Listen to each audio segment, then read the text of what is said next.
Today's patio chat is being brought to you locally by Westridge Furniture in Delphus. See it all at your finer outdoor furniture store.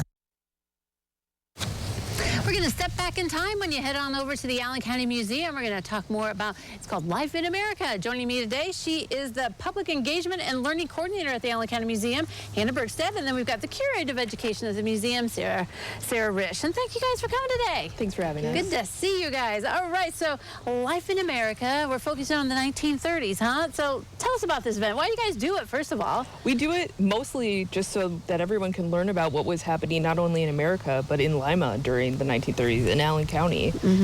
Just give some of that history, get to live in it a little bit.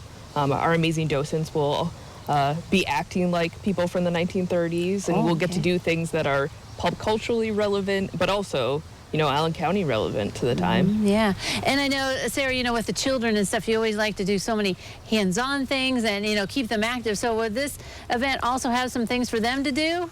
Oh, yes. There's fun for all ages. There'll be games they can play from the 1930s.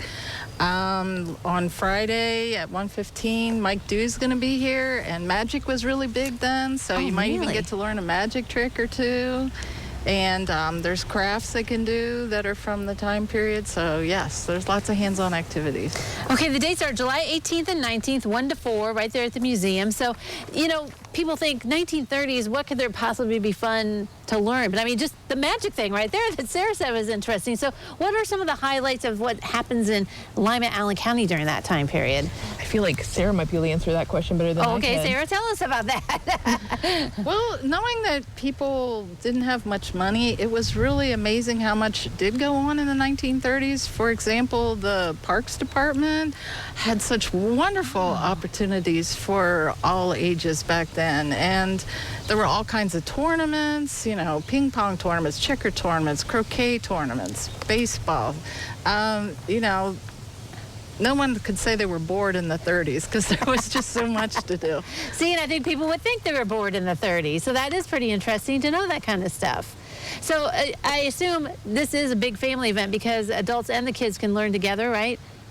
Right, and try to have things of interest for everyone. For example, I have someone on Friday who'll be talking about the World's Fairs. So that would probably be a special interest to the adults. And ladies, you need to stop by our beauty parlor section and just learn how they tormented you when you wanted to get a perm in the 1930s. There were even some lawsuits involved. Oh, really? Wow. Yes. All right, very good. So they were worried about their hair and getting it curled and everything too, huh? That's right. And in the Depression, you'd think that'd be the last of your worries. Right, But yeah. it was only $1, and it was a whole day affair. It will be very interesting to learn about, yeah. Whole day affair, that's kind of maybe almost pampering, sort of. They'll have to decide for themselves. Okay. It kind of looks like a torture device, I'm going to be honest with you.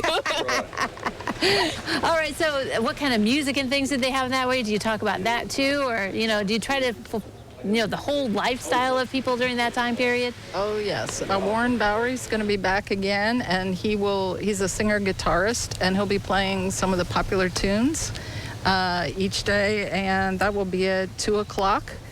And so we also have tap dancing because that was big.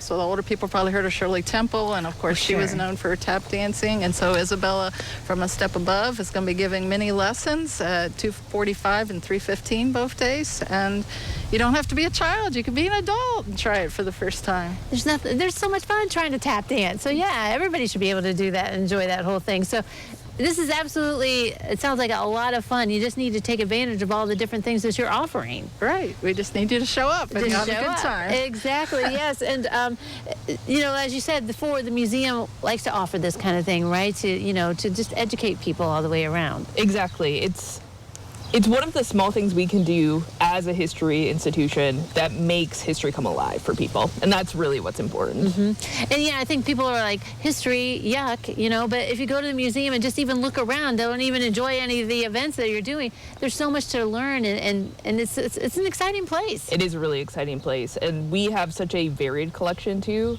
So if you're into fossils or rocks or something like that, you can still have fun here. Or if you're into industry, like, we have it all. Right, exactly. All right, Live in America 1930s, July 18th and 19th, 1 to 4 at the museum. Step back in time.